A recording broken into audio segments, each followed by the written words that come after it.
بسم الله الرحمن الرحيم. اللهم صل وسلم على سيدنا محمد. اللي بيشوفني لأول مرة، أنا اسمي فاطمة ودي قناتي أكلة مع فاطمة. هنعمل مع بعض الحلا السهل والسريع ده اللي احنا شفناه أول الفيديو.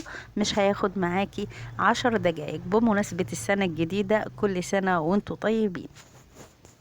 قبل ما نبتدي الفيديو ما تنسوش تعملوا لايك وشير، واللي لسه ما اشتركش في القناة ينورنا بالاشتراك.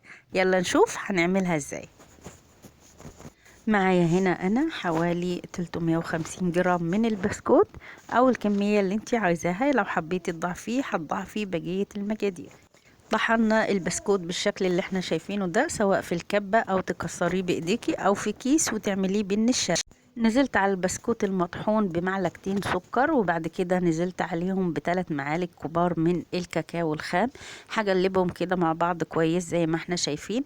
انتي لو البسكوت عندك مسكر بلاش يعني من السكر، استغني عنه. وهنا ضفت ربع كوباية من الزبدة، يعني حوالي 3 معالق كبار من الزبدة كده سايحين. هنقلبهم كلهم مع بعض، نخلطهم كويس يعني الزبدة والسكر والكاكاو. وبعد كده معانا في المكونات كوباية الا ربع من اللبن اهو بالشكل اللي احنا شايفينه. بعد كده هننزل بالحليب اللي معانا بالتدريج، مش هننزل بيه كله مرة واحدة. وهنحاول نعجن البسكوت لحد ما يلم معانا كده ويبقى عامل زي العجينة. هنشوفه دلوقتي مع بعض شكله ازاي اهو بالشكل اللي احنا شايفينه. انا على فكرة زاد من الحليب حوالي ربع كوباية، يعني كده اخد مني نص كوباية من الحليب او اللبن. بعد كده جبت حتة ورقة من ورقة الزبدة او كيس نايلو بتاع تلاجة او استرتش. اهم حاجة كده هنفرده بالشكل اللي احنا شايفينه كده على شكل رول. انا سويته اهو وهلفه في ورقة الزبدة بالشكل اللي احنا شايفينه. وبعد كده هقفلها كويس من الناحيتين. واللي وصل معايا في الفيديو لحد هنا ونسى يحط اللايك، يا ريت يحط اللايك وتنوروني بالاشتراك اللي لسه ما اشتركش عندي.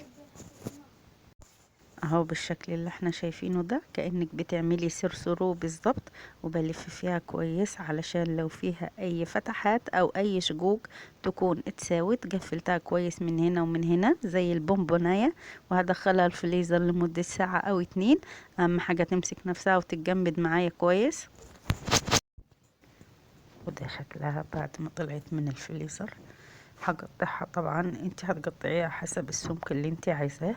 حاجة حلوة وسريعة فرحي بيها الولاد، وهتعمليها في دقايق مش هتاخد منك وقت خالص. بعد كده عندي شوكولاتة خام انا سيحتها على حمام مية. وبعدين هنمسك البسكوت او الحالة اللي احنا عملناها ونغطسها في الشوكولاتة بالشكل اللي احنا شايفينه ده. هنخلص كل الكمية واوريكم الشكل النهائي.